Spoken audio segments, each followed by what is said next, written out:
Welcome to Review Set Scare with Jess and Blair. I'm Jess. I'm Blair. Blair, how are you? I'm doing good, man. How are you doing? I am doing very well. Christmas is just around the corner, only a few days away. Are you ready? Are you prepared? I am prepared, and this episode actually will be released on Christmas Day. So Merry Christmas, everybody. Merry Christmas, you filthy animals. Not only that, it is our last review of the year. Yeah. It has been a huge year for us. It has been. We've had a lot of fun, and if nothing else, it leaves me very excited for 2024. Yeah, me too, man. Yeah, it'll be great. We have, I guess we're starting off next year with, of course, our big award show, which we're extremely excited about. But yeah, this will be the last one of 2023. To cap off the month, we've been calling Holiday Horror Month. We have an interesting one to talk about. If you want to say that. We were so excited about doing the mean one. Of course, David Howard Thornton playing the Grinch. Yeah. And it is just not available. We could not find it anywhere. Couldn't find it anywhere. Not here in Canada, anyway. Yeah, we're pulling a Yuletide audible here. And instead of doing one that potentially could have been a stinker, we're doing one that is definitely a stinker. But before we talk about this year-end stinker, what do you say we chat a little bit about some horror news? Blair, do you want to kick this off? Yeah, I've only got one thing here. Jesse, are you a fan of The Strangers? Yeah, I am. Yeah. Have you seen the original? Have you seen the second one? I've seen the original. I have not seen the second one. Second one's very good as well. Suggest you watch it when you can. Okay. The new Strangers trilogy has announced a release date for Chapter 1, and it will be May 17th, 2024. Okay. So I am very looking forward to that. I love The Strangers. I consider it one of the best home invasion movies ever. So I'm really stoked. Apparently, the whole trilogy is kind of a reboot of the very original film. Cool. I think they're kind of technically remaking the first film, but then continuing the events that happen afterwards. Yeah. I like that. Yeah. That'll be a fun one. I know that you're a big home invasion genre guy. Sure am, man. So I'm excited for that one. I'm excited for you to see that one, for me to see that one. That's going to be a lot of fun. Yeah, it will be. Wicked. I've got a couple here. We have news from the team that brought us the Winnie the Pooh Blood and Honey movie. A few months back, Blair had mentioned that they had plans on building off of the fairy tale universe, including Peter Pan's Neverland Nightmare. Yeah. But it was also just announced that they will be working on a new project called Bambi. Oh, man. Bambi the Reckoning. Yeah. A brief synopsis, if I may, was given and states, the film follows Xena and her son Benji, who find themselves in a car wreck and soon hunted down by the vicious killing machine Bambi. Bambi the Reckoning will begin filming January 6, 2024, and they are hoping for a release date of fall 2024. That sounds like Cujo. But with a deer. I was thinking the exact same thing. Yeah, it should be interesting. Should be very interesting. We, of course, loved Winnie the Pooh, Blood and Honey. Yeah. We're both very excited for Peter Pan's Neverland Nightmare. So let's add Bambi the Reckoning to the list. And then finally, it was announced earlier this week that the hit FX series, What We Do in the Shadows, based on the hit film by Jermaine Clement and Taika Waititi, will come to an end following the upcoming sixth season. Season 6 will begin filming in January of 2024, but no projected release date has been announced yet. The show is hilarious. It's so funny, man. So is the movie. The movie's fantastic. Much like the movie, it follows the escapades of a group of roommates who happen to be vampires. Yeah. This show, I believe, has been widely successful. But yeah, will be coming to an end after this next season. Sad news to report. All good things come to an end. Yeah, and good things coming to an end being horror news. What do you say we jump into the Yeah. final review of 2023, wrapping up the month, wrapping up the year, holiday horror, with the 2005 epic, The Gingerdead Man. Runtime on this one, 1 hour, 10 minutes, Blairski. Initial thoughts on that 70-minute runtime? It is a long 1 hour and 10 minute runtime. Who'd have thunk it, right? Yeah, it's a very long 1 hour and 10 minutes. I mean, usually, even an hour and 10 minutes, we would, I think, typically say, even for us, that's surprisingly short. Yeah. But boy, oh boy, was this one surprisingly long. Let's jump to fun facts. Blairski, you got any fun facts for this one? I've just got two, and one of them's not really a fun fact. Director and producer Charles Band reportedly offered Busey $25,000 to star in this film, expecting him to turn it down. But Busey accepted it, so he got paid Wow. $25,000 for the role. Good for him. Good for him getting that money. I know, right? He didn't really do too much. Nope. The last fun fact is just ratings. This movie is rated 3.4 out of 10 on IMDb and has a 28% audience rating on Rotten Tomatoes and doesn't even have a tomato meter reading. It does not even have a critic rating. I'm going to make a hot take, maybe not so much a hot take. Those ratings, awfully high. Yeah, they are.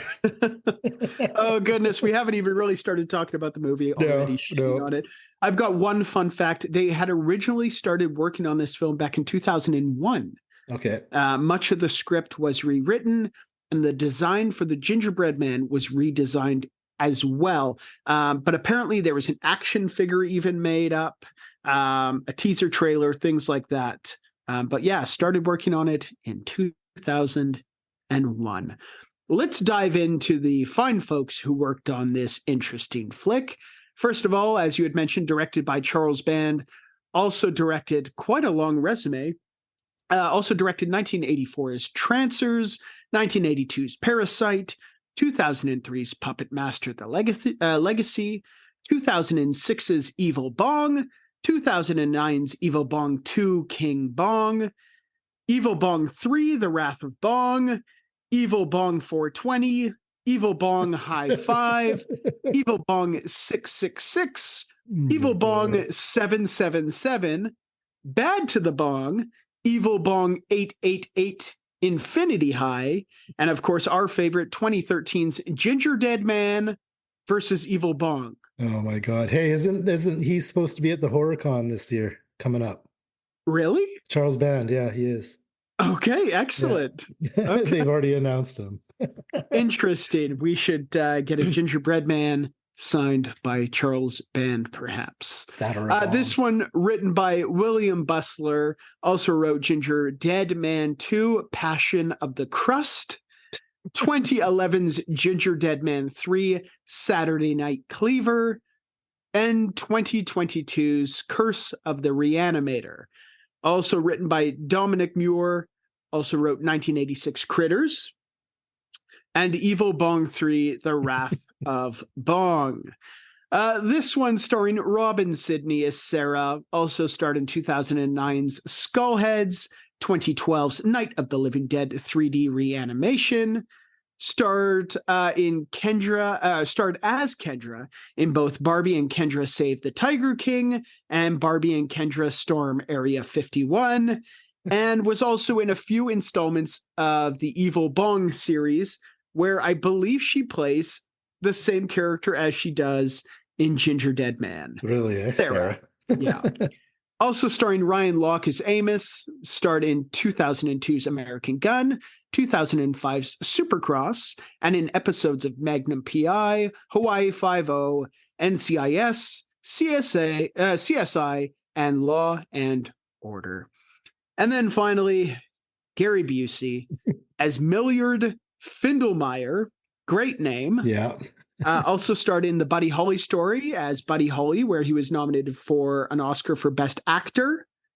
1976's The Gumball Rally, 1987's Lethal Weapon, 1991's Point Break, 1992's Under Siege, and in 1993's Rookie of the Year, where he portrayed an aging but lovable pitcher, Chet the Rocket Steadman. Okay, synopsis for 2005's The Gingerdead Man, courtesy of our dear friends at IMDb. An evil yet adorable gingerbread man comes to life with the soul of a convicted killer. This real-life cookie monster wreaks havoc on the girl who sent the killer to the electric chair. Blairski, initial thoughts on that synopsis? It's not adorable at all. It's ugly as No. shit, man. Terrifying. Absolutely terrifying. Wasn't adorable for a second. It is terrifying, and it is voiced by Gary Busey. Need you say more? Oh, goodness. This leads to one of our first segments of the night, one of our favorites, Kill Count. Kill Count. The time of the show we count the kills. Blairski, do we have a kill count for the Gingerdead Man? Total kill count is 7, including Gary Busey. Okay. That's and are they, let's lead that into as a good segue into our first segment of the night, likes and dislikes, the portion of the show where we talk about what we liked, what we didn't like, and everything in between. Blairski, out of those 7 kills, were any of them memorable? Yeah, no, actually, you know what? I have written down here as a like is the kills themselves weren't that bad. Yeah. But now that you're asking me on the spot, I can't even think of a single one. I can think of the 4 at the very beginning. The best part of the movie, by the way, was the very beginning, the restaurant the scene, the diner scene. Yeah. Yeah, where Gary Busey, before becoming a gingerbread man, just kills 4 people, acts like a complete psycho. Yeah. That's what the movie should have been. Just Gary Busey on a killing spree. Yeah, it has some interesting lines of dialogue. Yeah, maybe it should have been Gary Busey in a giant life-size gingerbread costume. Yeah, he was in it for 2 minutes right at the beginning, arguably the best part of the movie. Yeah. Yeah, and it takes a turn from there. Kick this one off. What did you like about this movie? What did you not like about this movie? This is going to be probably quick. Yeah. Just going to throw that out there. I'm just going to start listing off my likes to start off with. Yeah. The intro, that first scene, I really liked that scene. It got me into the movie. Yeah. Gary Busey plays a perfect psychopath. Yeah. I loved it. I loved it. The kills were good. The practical effects were good. The gore was good. It was there.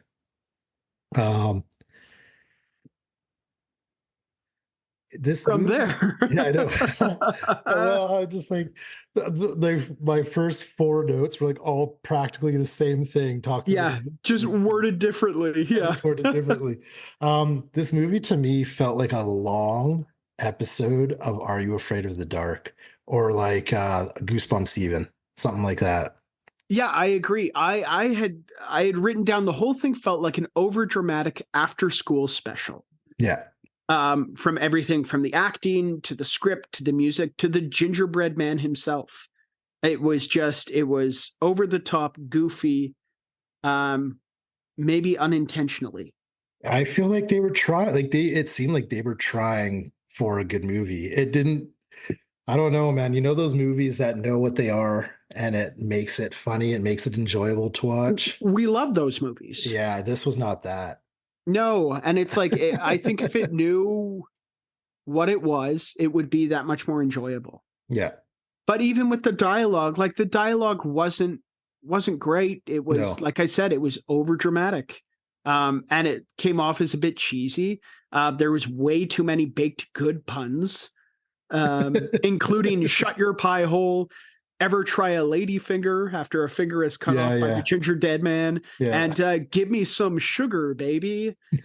Way too many gingerbread or baked puns. But it was, I just felt like it was, the script was not there. It's trying hard to be like Chucky. Yeah, absolutely. Not just the fact it was an inanimate object possessed by a serial killer, but the one-liners, they were even trying to be Chucky. But I mean, Chucky's the best at that. You can't even come close. Yeah, and another thing that bothered me about this movie that they explained in the Child's Play film series, it shows you how the killer goes about possessing this Yeah. doll, or in this movie, a gingerbread man. It does not show you how Gary Busey's soul becomes a part of this gingerbread man. Well, it's the assumption that he sent his ashes to his mother, and then his mother sent the gingerbread recipe to Sarah. Yeah, and somehow they, unknowingly performed black magic when an ample amount of blood was added to their batch of gingerbread. Yeah, yeah. It was a bit over the top, and it just kind of was lazy. Like, that was just, it left a lot to the imagination. Mhm. We had to kind of put the pieces together. It just came off as maybe a little bit lazy. There also wasn't enough Busey. There wasn't enough gingerbread man. There was just so much pointless dialogue in this Yeah. movie. That's why I'm saying that hour and 10 minutes was incredibly long, because majority of the movie I didn't care at all about what was No, happening. and honestly, the lines that were delivered by the gingerbread man, they could have been performed by anyone. Yeah. I mean, none of the lines I just wish they would have kind of reworked the dialogue to go with Gary Busey, let him have a little bit more fun with the character. Yeah. Like, it was just such basic dialogue that wasn't great. He wasn't overly menacing. The gingerbread man himself didn't have like a bunch of really great one-liners that you hope, the killer has in these horror movies. Yeah. I don't know. I feel like they were maybe served a beach ball, and they swung and they missed. They had such a great opportunity with Gary Busey to be this like really over the top gingerbread man, and they could have just done so much more. Before I keep we could before we because we're smashing it at this point. I got one Yeah. more like. I do have one more like Yeah. to say. The makeup on Brick after he becomes the possessed one from the gingerbread man reminded Yeah. me of the vampires and Buffy the Vampire Slayer. I immediately thought the same thing. You kind of have Yeah. the sunken eyes, the high Yeah. brow. Yeah, the purples, the blacks in the makeup. Yeah, I agree. I thought the makeup for Brick was pretty cool. And Yeah, it I was. immediately thought of you. I immediately got Buffy vibes as Hell well. yeah, man. Or either Buffy the Vampire Slayer vampires Lost or Boys. Lost Boys as well, or Deadites in the original Evil Dead. Absolutely. Yeah. Right? 100%. Yeah, I really liked the Frankenstein-esque creation of Yeah. the gingerbread man. Yeah. I mean, we're obviously both big fans of Frankenstein. Yeah. I love the electrocution that kind of shocked this gingerbread man into life, which was kind of cool because obviously the killer is taken to the electric chair, so Yeah. his life is taken away by electricity and then brought back to life with electricity. But it was very Frankenstein-esque. I really did like that. And I do appreciate the design of the gingerbread man himself. Like we both had mentioned, it's not adorable whatsoever. No. It's an over-the-top goofy hand puppet. There's nothing adorable about it. It's terrifying. Yeah. I kept hoping that it would have a little bit more of an attitude like Chucky did. Yeah. But the design itself I thought was pretty cool. And the practical effects used in the movie, the when they had them, the practical effects were good. Yeah. I mean, they were decent enough. Decent enough. I thought it was what it was. I mean, it's called the Gingerdead Man. It was an audible pick for us this month, but it was a little bit all over the place. But there's a few things that we can appreciate about this one for sure. Pick away at. There's something I got to say though. Throughout every movie we've watched this month so far, I've been paying attention to how Christmassy it is and the Christmas spirit of the movie. Yeah. Absolutely not in this movie. No, Nothing and at all. I mean, going by the title, I was, expecting it to be chock full of Christmas. And I don't actually think it takes place during the Christmas season. There's not one Christmas song. There's no decor. All you get is gingerbread. You get gingerbread. Yeah. Which you just kind of assume that it's Christmas because that's obviously kind of the time of the year where you make gingerbread men. But Yeah. who knows? Yeah, it wasn't chock full of Christmas, that's for sure. No. I do want to, before we move along, because we are beating this one to death. Yeah. I do want to mention the music. It's ridiculous. I was watching the movie with subtitles, and the subtitles put it best. They referred to the music several times as anxious and whimsical.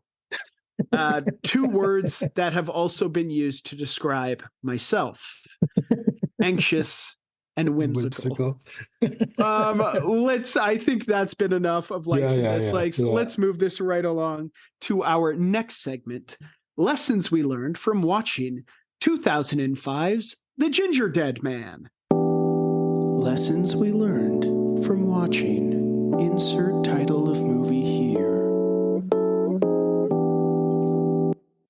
The portion of the show where we chat about the valuable life lessons we learned from watching said movie. Blairski, did you learn anything from watching The Gingerdead Man? Two things here, man. When at work, or anywhere for that matter, I guess, make sure you have at least one hiding spot in every room to stash a 2.6 of Jack Daniels. Yeah, absolutely. I feel like that's not the first movie where we've seen someone stashing their booze around everywhere. No, I think you're right. Yeah. Last thing I learned is that although in this movie, gingerbread men can shoot a gun, they sure as shit cannot aim it. Yeah, he unloaded that gun, and there was three people right in the way. Missed them all. Yeah, he missed the ball. They're standing right in front of him. Yeah. I learned a few things here. If a delivery person wearing a witch's cloak drops off a mysterious box of gingerbread seasoning, don't use it. No. Don't use it, because apparently it may contain the ashes of a convicted killer with a vendetta. And then finally, when you get knocked to the mat, you have to get right back up again. Yeah, you do. Good lesson. Good lesson. Yeah. This leads us to one of our favorite segments of the night, Line of the Night. Line of the Night. Line of the Night. Line of the Night. Line of the Night. Line of the Night.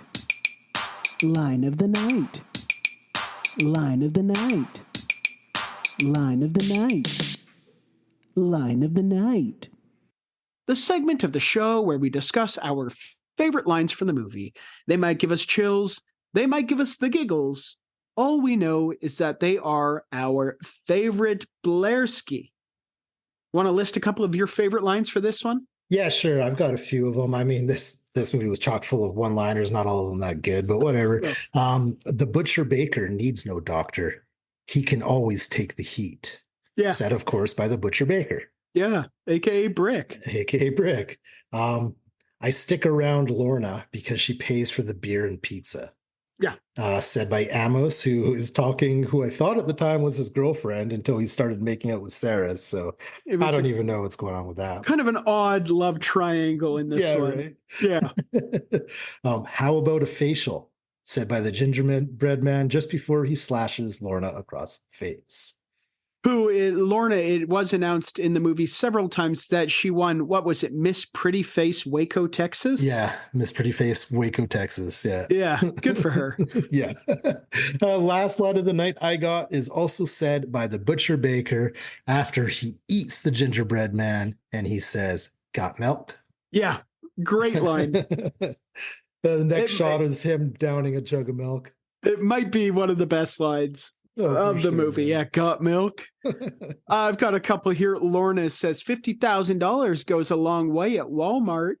Yeah, it does. It does. Amos, what the hell is that? To which the gingerbread man responds, well, it sure ain't the Pillsbury fucking doughboy. Yeah. Amos here says, how much dough can you make from a talking cookie? Another baked goods pun. Yeah. I got two more here. Lorna says, Daddy, you have to come and get me. I'm at Betty's Bakery, and we got a homicidal baked goods after us. And then finally, the gingerbread man says, save room for dessert, because I'm coming back for you. And of course, we know there are sequels to this movie. Yes, Oh, there goodness. are, unfortunately. This leads us to our final and favorite segment of the night, our final celebrity look-alike time of 2023. Celebrity look-alike time.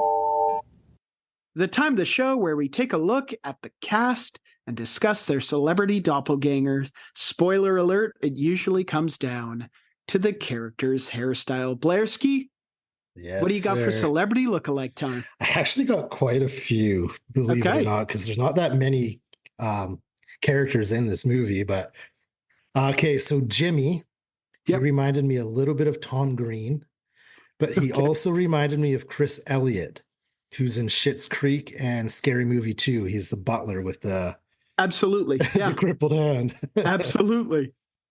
The character Amos reminded me of Billy Idol. Okay. Lorna reminded me of both Miley Cyrus and Reese Witherspoon. Okay. Just all in the face for that one, and the blonde hair. Yeah. The last one is the Butcher Baker, Brick himself. He reminded me of two people. So he reminded me of Anthony Perkins in Okay. Psycho. Yep. But he reminded me a lot of Bruce Campbell in the very original The Evil Dead. Okay, I can see that. Yeah, the black. I mean, he hair, doesn't the have hairdo, the face. doesn't have the chin, No, he doesn't have the chin. but No one's got that chin. nobody's got that chin. That's a 1 in a million chin. Yeah. I've got a couple here. Miss Lee reminded me of both Frances McDormand and Jane Lynch. The character Jimmy Dean reminded me of Chuck Norris in Walker, Texas Ranger. Okay. I think it's mostly the cowboy hat and the beard. Yeah. And then finally, Amos reminded me of a combination of Matthew Lillard Okay. and Tatooine's own Hayden Christensen. Yeah. Anakin Skywalker. Absolutely. Yeah. None other than. Yeah. Great celebrity lookalike time. This leads us to our final rating of 2023.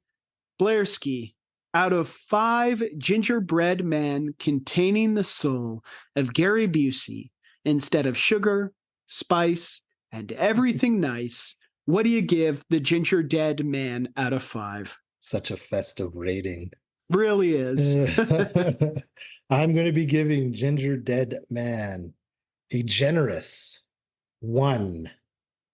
Gingerbread men containing the soul of Gary Busey instead of sugar, spice, and everything nice out of 5. Fair enough. I think that's generous. I am giving it perhaps I think this is maybe tied for my lowest score ever, but half. Mm-hmm. A gingerbread man containing the soul of Gary Busey instead of sugar, spice, and everything nice out of 5. I did not like this movie. No, I didn't like it either.